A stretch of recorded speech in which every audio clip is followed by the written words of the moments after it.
अस्सलाम वालेकुम। वीडियो को लाइक करें, हमारे चैनल को सब्सक्राइब करें और पास वाले बेल आइकॉन को दबा दें, जिससे आपको हमारी आने वाली हर न्यू वीडियो की नोटिफिकेशंस मिलती रहे। और आप जानते हैं मेरे आका फरमाते हैं, जो माह रमज़ान में इबादत करके अपनी मगफिरत न करवाए फिर उसकी मगफिरत कभी नहीं हो सकती। जो रमज़ान शरीफ में मगफिरत का सामान न करे फिर उसकी मगफिरत कभी नहीं हो सकती। रमज़ान शरीफ में तो पापी से पापी भी बख्श दिए जाते। मेरे करीम आका फरमाते हैं, माह रमज़ान के जुमा में हर लम्हे में 5 लाख जहन्नमियों को जहन्नम से आज़ाद किया जाता है। जुमेरात का सूरज गुरूब होने से लेकर जुमा का सूरज गुरूब होने तक 5 लाख, एक रिवायत में 60,000 और एक रिवायत में 70,000 आया है। जब 5 लाख, 1 लाख, 70,000, 60,000 की हदीसें आती है तो उसकी तत्बीक की जाती है। हमारा जवान कंफ्यूज रहता है, 5 लाख एक जगह हदीस में है, एक जगह 60,000 है, एक जगह 70,000 है, और सब हुजूर की हदीस है। हदीस को समझने के लिए इश्क रसूल चाहिए। जब हदीसों में इस तरह के अल्फाज आते हैं तो उसको समझने के लिए बड़ी गहराई होती है। हर पान की दुकान चलाने वाला, हर डॉक्टर, इंजीनियर इसको नहीं समझ सकता। 5 लाख भी नबी ने कहा, 60,000 भी कहा, 70,000 भी कहा, मतलब क्या हुआ?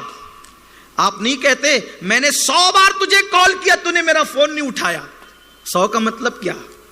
बोले देखो मौलाना झूठ बोल रहे हैं, 4 बार भी नहीं किया, क्या कहते हैं? बोलो कोई बोलता है मौलाना को झूठा? नहीं बोलता। क्यों? क्योंकि मुहावरा है। मैं 50 बार तेरे घर आया, तुझसे मेरी मुलाकात नहीं हुई। मैंने तुझे 70 मरतबा समझाया, तू मेरी बात नहीं माना। कोई कहता है झूठ बोलने? अमीनुल कादरी की 50 तकरीर हो गई नंदुरबार में, 50 हो गई। कोई बोलता है झूठ बोल रहे? नहीं, सब सच्चा मानते हैं। तो एक मुहावरा होता है, मतलब क्या? 100 बार फोन किया मतलब बार बार फोन किया, कसरत से फोन किया। 50 तकरीर हो गई मतलब बहुत तकरीरें हो गई। ये ज्यादती बताने के लिए। अब मेरे नबी ने फरमाया 5 लाख हर साथ में बख्शे जाते हैं, 60,000 बख्शे जाते हैं, 70,000। तो अरब का मुहावरा था जो बेशुमार होते, उस बहुत ज्यादा कसरत को बताने के लिए कभी लाख कहा जाता है, कभी 70 कहा जाता है, कभी 50,000, कभी 60,000 कहा जाता है। उससे मतलब गिनती के 10, 20, 50,000 नहीं होते, बल्कि उससे मुराद उसकी कसरत बताना होती है। यानी जहां पर चाहे वो आदाद और शुमार नाकाम हो जाते हैं, वहां पर यह मुहावरा इस्तेमाल किया जाता है। अब पता चला कि अल्लाह रब्बुल इज्जत इतनी कसरत के साथ रमजान शरीफ के हर सेकंड में अपने बंदों को आजाद करता है कि आलिम माकाना व मा यकून भी उसको बेशुमार बताते हुए नजर आ रहे हैं। यह उसका मतलब होता है। अब बताएं कौन बचता है? कौन बचता है? रमजान शरीफ का सूरज गुरूब होने से, जो वो जुमेरात का सूरज गुरूब होने से लेकर जुमा का सूरज गुरूब होने तक हर सेकंड में 5-5 लाख, बेशुमार बेशुमार बेशुमार बेशुमार। जब रमजान शरीफ का आखिरी सेकंड आता है ना, बिल्कुल सूरज गुरूब होने वाला, जिसमें आप खजूर मुंह में डालते हैं इफ्तार के वक्त, तो जो 24 घंटे में जितने बख्शे गए उन सब की तादाद के बराबर उस आखिरी सेकंड में बख्श दिए जाते हैं। फिर रमजान शरीफ में महीने भर में जितने बख्शे गए, ईद के दिन उनकी तादाद के बराबर बख्शे जाते हैं। है कोई आदद और शुमार? सब बख्शे जाते हैं।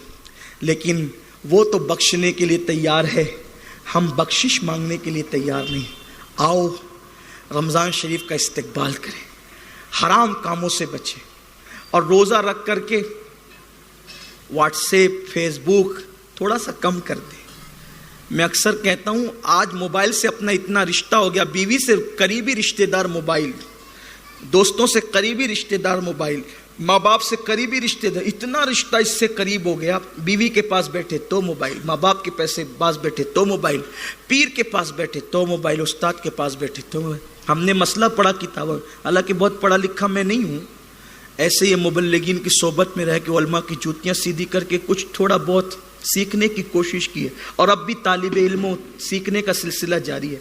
हमने मसला पढ़ा है किताबों के अंदर, अगर माँ बाप और उस्ताद और पीर बैठे हों तो उनके सामने किताब खोल के पढ़ना यह भी बेअदबी है। अब माँ बाप के सामने किताब नहीं पढ़ी जाएगी, उनका चेहरा पढ़ा जाएगा। यार, जब माँ बाप के सामने किताब खोल के पढ़ना बेअदबी है, पीर और उस्ताद के सामने किताब खोल के पढ़ना बेअदबी। अभी सब्जेक्ट नहीं कहा गया, कौन सा सब्जेक्ट, और अगर पढ़ना ही हो तो पहले उनसे इजाजत लो फिर पढ़ो। اب پڑھ سکتے ہو، ورنہ نہیں۔ تو جن ماں باپ کے سامنے کتاب کھول کے نہیں پڑھ سکتے، ان ماں باپ کے سامنے پیر لمبے کر کے واٹس ایپ چیک کرتے ہو، ادب ختم ہوا ہے۔ ایک بزرگ سے کسی نے پوچھا کہ دین کہاں ہے دین؟ اپنی بات اسی پہ ختم کر دو۔ کیا بہت لمبا ٹائم ہو گیا، ٹھیک ہے بات اسی پہ ختم کرتا ہوں، دل کے کانوں سے سن لے اس کو۔ ایک بزرگ سے پوچھا گیا دین کہاں ہے؟ فرمایا کتابوں میں۔ دین کہاں ہے؟ اسلام کہاں ہے؟ کہتے ہیں کتابوں میں۔ مسلمان کہاں ہے؟ تو کہا قبروں میں۔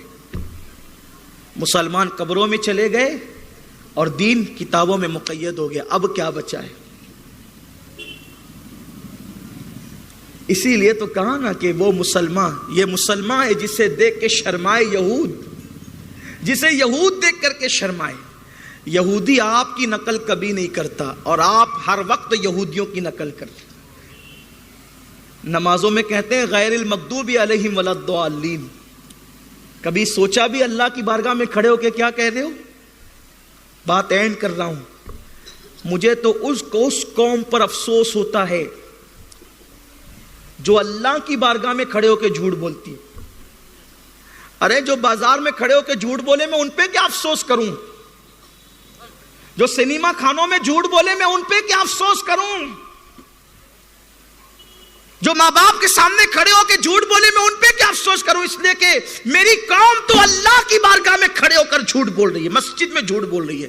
کیا جھوٹ بول رہی ہے؟ دعا کرے غیر المغضوب علیہم ولا الضالین، اللہ ہم ان کا رستہ نہیں چلنا چاہتے، ان کا رستہ مت چلا جو یہودی اور عیسائی ہے۔ مغضوب سے مراد کیا ہے؟ ساری تفاسیر ابن عباس سے لے کر مفتی احمد یار خان نعیمی تک کسی کو بھی اٹھا لیجیے، مغضوب سے مراد یہودی، ضالین سے مراد عیسائی۔ 5 وقت ہر نماز میں غیر المغضوب علیہم ولا الضالین، یہودی نصرانیوں کے راستے میں مت چلا مت چلا مت چلا، ہے نا؟ یہی تو کہہ رہے ہیں۔ اور مسجد سے باہر نکل کے داڑھی منڈا کر یہودیوں کا طریقہ، کانوں میں ایئر فون لگا کر میوزک سن رہے نصرانیوں کا طریقہ، ننگے سر گھوم رہے عیسائیوں کا طریقہ۔ کبھی عیسائیوں نے بھی آپ کی نقل کی ہے جو آپ ان کی نقل کرتے؟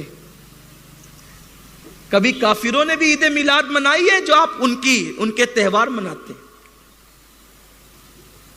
ہاتھوں میں باندھتے ہیں، کیا کیا کرتے ہیں؟ کبھی کیا انہوں نے آپ کے تہوار میں شرکت کی؟ شرم کرو مسلمانوں، اللہ نے اتنا حسین دین عطا فرمایا۔ ارے اس دین کو پانے کے بعد خدا مل جاتا ہے، اس دین کو پانے کے بعد کون سی نعمت نہیں مل سکتی؟ آؤ ماہ رمضان شریف کی آمد سے پہلے سچی توبہ کر لو، عہد کر لو، گرمی کا بہانہ نہیں کریں گے، روزے رکھیں گے انشاءاللہ، گناہوں سے بچیں گے انشاءاللہ، اپنے آپ کو نیک بنانے کی کوشش کریں گے انشاءاللہ، اللہ کو منانے کی کوشش کریں گے۔ اللہ مجھے آپ سب کو توفیق دے کہ ہم ماہ رمضان شریف کا صحیح طور پہ استقبال کریں، اور جو پہلی رات اللہ محبت کی نظر ڈالتا ہے، اللہ مجھ پہ بھی وہ نظر ڈال دے اور آپ پہ بھی ڈال دے اور پوری امت پہ ڈال دے اور سب کا بیڑا پار